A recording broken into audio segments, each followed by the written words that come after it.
জিন 3 তে আমি কবরে নেমে শট নিতে হইছে আরকি আমাকে। এবং এটা করে আমি প্রায় সপ্তাহখানেকের মতো ঘুমাইতে পারি নাই। এখন চলতেছে স্নেহার বন্ধন নামে একটা সিনেমা চ্যানেলের, সেটা করতেছি। আর সামনে আরও ২টা ছবি সাইন করছি ২ জন ডিরেক্টরের, সেটা ভালো প্রোডাকশনই হবে। মোটামুটিভাবে মার্কফুল কাজই হবে। এই তো এইগুলোই চলছে আরকি। এখন পর্যন্ত প্রথম কাজ এবং লাইফের স্মরণীয় কাজ কোনটা ছিল? আমার লাইফের স্মরণীয় কাজ ছিল যাও পাখি বলো তারে, যেটা আমার প্রথম প্রোডাকশন ছিল।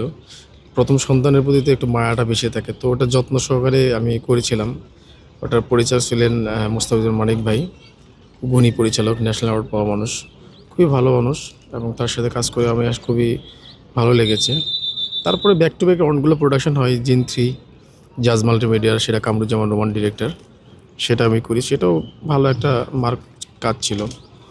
তারপর তো গত রমজানে হচ্ছে কি আমার আরেকটা ছবি রিলিজ হয়, সেটা হচ্ছে গিয়ে টগর, সেটা পূজা চিরে আদর আজাদ প্রোডাকশন ছিল, সেটাও ভালো প্রোডাকশন হিসেবে মারাপুরভাবে কাজ করছি আর কি। আমরা যেন একটা সিনেমা শুরু করি, প্রথম থেকে শেষ পর্যন্ত অনেক মজার কাহিনী থাকে, এক্সপিরিয়েন্সও অনেক থাকে। সেগুলো জায়গা থেকে একটা সিন যখন শ্যুট করতে যাই, একটা সিনের মধ্যে অনেকগুলো এলিমেন্টস থাকে যেগুলো নিয়ে আসলে আলোচনাটা করা যায় এবং করি। তো একটা সিনেমা বলা যায়, প্রথম যাও পাখি বলো তারে যখন আমি কাজটা করি, যাও পাখি বলো তারে একটা সিন ছিল, একটা মাহি স্কুটি চালায় আসতেছিল আর কি। সো ওইটাতে সে পড়ে যায়, মানে রাতের বেলা সিনটা ছিল। ওই কাজটা করতে যায় আমার খুব মানে ওই সিনটার কথা খুব বেশি মনে পড়ে আর কি। মাহি একটা মেট্রোপথের রাস্তা দিয়ে চলে আসতেছিল, তো ওকে ব্রেক করতে যাওয়া নিজেই পড়ে যায়, ব্রেক মানে গাড়িটা কন্ট্রোল করতে পারে না আর কি। ওই মুহূর্তে পড়ে গেলে আর কি ওইখানে ওর হাতটা ছিলে যায়। ওইটা ছিল মানে খুব একটা স্মৃতি মনে রাখার মতো একটা সিন ছিল আর কি ওটা। আরেকটা প্রোডাকশন করলাম, সেটা হচ্ছে গিয়ে আমার যেটা জিন 3, কামরুজ্জামান রোমান ভাই ডিরেক্টর। আমার লাইফের সবচেয়ে বড় একটা ছিল ওইটা, মানে আমি ভয়ও পাইছি এটাতে। জিন 3 তে আমি কবরে নেমে শট নিতে হয়েছে আর কি আমাকে। তো কবরটা, অরিজিনাল কভারটা খোঁড়া ছিল একদম। আমরা একটা মানুষ মারা গেলে যেভাবে কভারটা করি সেভাবেই খোঁড়া ছিল। সেই কাজটা যখন আমি, কিছু শট ছিল কবরের নিচে গিয়ে বসে হচ্ছে শট নিতে হবে। তো ওইটা আমি পারতেছিলাম না প্রথম। রোমান ভাই ছিল, রোমান ভাই বারবার বলতেছিলাম, ভাই আমার খুব ভয় লাগতেছে, এই শটগুলো একটু করা যায় কিনা। তো বলছে না, এই শটগুলো লাগবে আমার। তো এখানে আজিজ স্যার ছিলেন, জাজমান টিভিটার কর্ণধার আজিজ স্যার ছিলেন। সবার উপস্থিতিতে একটু আমি নামি, কবরে নামি এবং ক্যামেরা নিয়ে নামি, ওখানে নেমে হচ্ছে শটগুলো নেই। এটা খুব ভয়ানক একটা সিন ছিল আমার লাইফে আর কি। এবং এটা করে আমি প্রায় সপ্তাহখানেকের মতো ঘুমাইতে পারি না। খুব কষ্ট হয়েছে আমার ঘুমাইতে এই জায়গাটা আর কি, ওই সিনটা করার পরে। মানে আমি এটা ভিজুয়াল দেখতেছিলাম, রাতে ঘুমাইলে ভিজুয়ালটা দেখতেছিলাম যে কবরে আমি কীভাবে নামলাম, কীভাবে করলাম। তো ওটা ভয়ের মতোই ছিল। ওইটা আমার খুব স্মৃতির পাতায় সারা জীবনে থাকবে আর কি মনে হয়।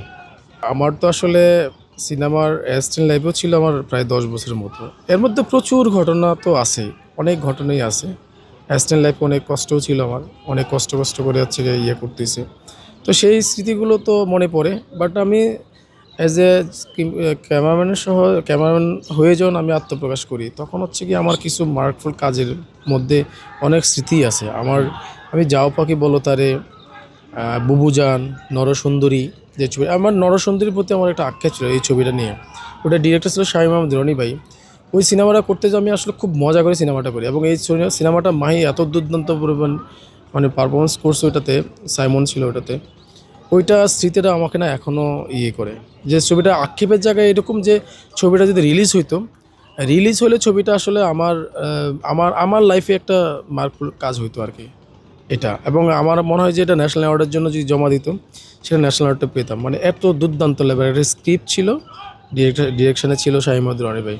দুর্ভাগ্য, হয়তো ছবিটা রিলিজ করতে পারে নাই, বা হবে কিনা আমি আদৌ জানি না। কিন্তু ছবিটার জন্য খুব মায়া হয়, যে এত কষ্ট করে সিনেমাটা করলাম, ছবিটা তার আলো মুখ দেখবে কিনা এখনও পর্যন্ত জানি না। এটার প্রতি খুব আক্ষেপ আছে আমার।